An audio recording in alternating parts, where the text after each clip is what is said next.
it is a fact that none of the animals that they use in their experiments is allowed to leave Plum Island alive. Why couldn't the Montauk Monster be some critter that they were tinkering with that somehow went into the water and got swept by that outgoing tide? Montauk is south and east of Plum Island, not that far, maybe 10 miles as the crow flies, maybe less even. Why couldn't it be that? Well, let's say this. This animal facility, since 1954, when it was actually inaugurated as a biological warfare facility by Nazi Germany's top germware officer, warfare officer that we secretly imported to the United States. The goal was germ warfare. Is that true? It really was a Nazi? A Nazi ran the place? An ex-Nazi? Yeah, his name was Eric Traub. We can find him in the depths of the National Archives and Record Administration, where I found him. And he ran his own bio-warfare island in the Baltic. We brought him here after World War II, and his idea was, let's build a germ warfare island so that we can wage war against farm animals, essentially, against the emerging Cold War against Soviet China, the Soviet Union and Communist China.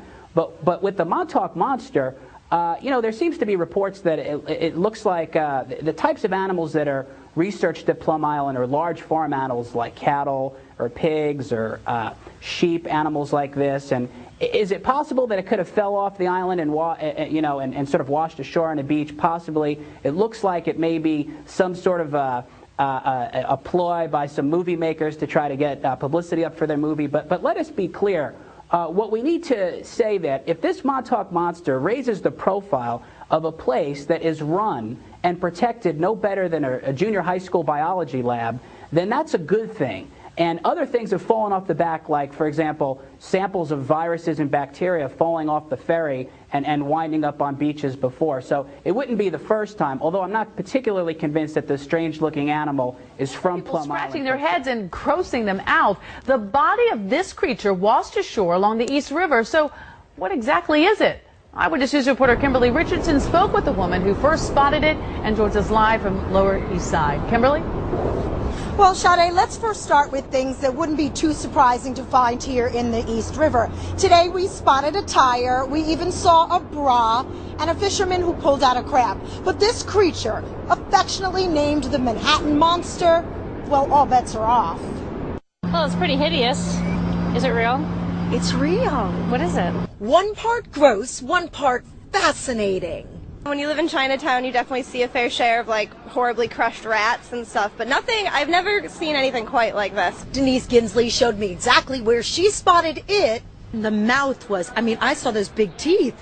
Yeah, it has big teeth, and then bone exposed where its top jaw should be is just bone, like its teeth are missing. Lying on its side here in the sand along the East River under the Brooklyn Bridge. We were like, is that someone's pet dog that fell in the river? And so we started looking more closely and we were like, that's not a dog. She eventually mustered up the courage to hop over the railing to get a closer look, well within 4 feet, and started taking pictures. Skin was sort of like, some areas were gray or blue or green, but some were red. Sort of had a raccoon face, was bloated, but Denise says didn't smell. Maybe a cat, but then I thought that the body and the legs were a little too much like a rat. Appropriately named the Manhattan Monster, following in the footsteps of the Montauk Monster from 2008, which officials agreed was a raccoon, was the reason Denise photographed this furless creature. Like when you take two different flowers and you mutate it maybe, and you put them together, Yes. That's kind of what it looks like. Well, the Parks Department did come and remove it and tells me it is the carcass of a cooked pig. Someone's barbecue pig that they like threw away. But if it's someone's barbecue, why didn't they eat any of it? You know, like who cooks a pig and then like throws it in the river? Good question. Denise was with her boyfriend at the time. He's the one that used a long stick and turned the creature on its belly. Last check, Parks Department tells me, like its Long Island counterpart, they have gotten rid of the Manhattan Monster. For now. For now, we're live on the Lower East Side. Kimberly Richardson, Channel 7. Eyewitness Among News. the world's strangest looking animals, unattractive, angry, dazed, celebrated nonetheless on a blog called Ugly Overload. But this Canadian creature, stranger still, not only because of what it looks like, but because no one knows what it is. Discovered by 2 nurses out for a hike in a remote Aboriginal community in northern Ontario. I've never seen the creature myself, or nor has my grandfather or most of the community. The puzzle, a monster mystery, like the Loch Ness or Ogopogo. This find making headlines in England, Australia, New Zealand, and China, baffling even the most seasoned animal experts. Your best guess? Best guess? That's a good question. I honestly don't know. And stumping students at Ontario's Science Centre. Oh, it's like a messed up dog. Oh, it looks like a dog, a pig, and a bunny rabbit.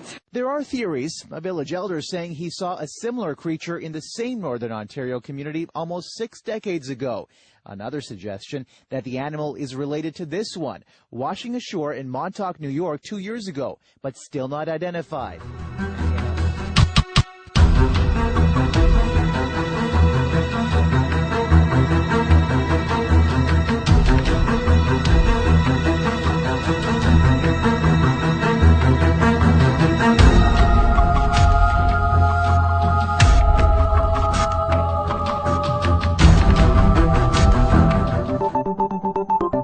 I'm Carissa Lathan. Beachgoers on the Spanish coast are baffled after a mysterious 13-foot creature washed up on shore. The bizarre corpse was discovered in Villarrica, Spain. It's a rotting white carcass with what appear to be horns on its head. According to Digital Journal, a Spanish official told the media authorities had no idea what it was. But one thing was for sure, the decomposing body smelled really bad.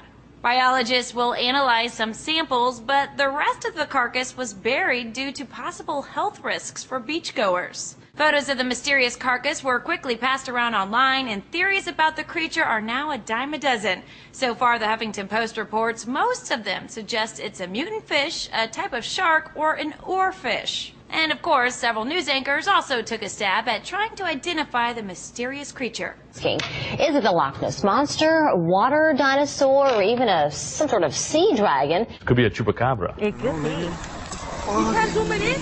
Yes. Try to zoom it in. What the fuck? Damn. Hey, fool. You can see it? Hey. Zoom it in. Look at this shit, fool. That's some UFC shit, huh? UFC UFO. Like some... What the fuck? Looks like a chainsaw. What the fuck is that?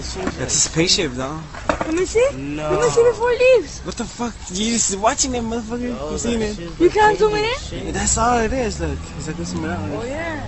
Oh, dude, what the fuck? That looks like a dude. Oh shit!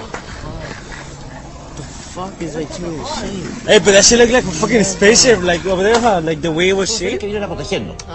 Bueno, a propósito que citábamos los dragones, muy bien, Donaldo, atención con este video que la persona que hizo el registro afirma que esto es un dragón legítimo. Yo, a ver, tengo mis serias dudas, la verdad, porque la forma en donde funciona ese pixel sobre ese fondo que no tiene mayor definición, es como si no se ve necesariamente recortado o impuesto, pero puede ser cualquier cosa. Incluso existen aviones radiocontrolados que les ponen estas formas vistosas. Así es. No es concluyente el video, pero hay que entender de que una criatura de esa dimensión, por muy, digamos, rural que sea el paisaje donde estuviese volando, lo tendría que haber visto alguien más y tiene que llegar a alguna parte. Claro. O sea, no puede esfumarse así nomás. Sin embargo, la persona dice que es legítimo.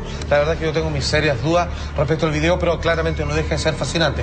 Aunque tú no lo creas, hay una gran cantidad de personas que creen, así como se creen los ángeles, lo demás, que creen en los dragones, fíjate. Algunos piensan que era una raza extinta, digamos, de criaturas, que eran criaturas sabias, que claramente escupían fuego, podían volar y eran...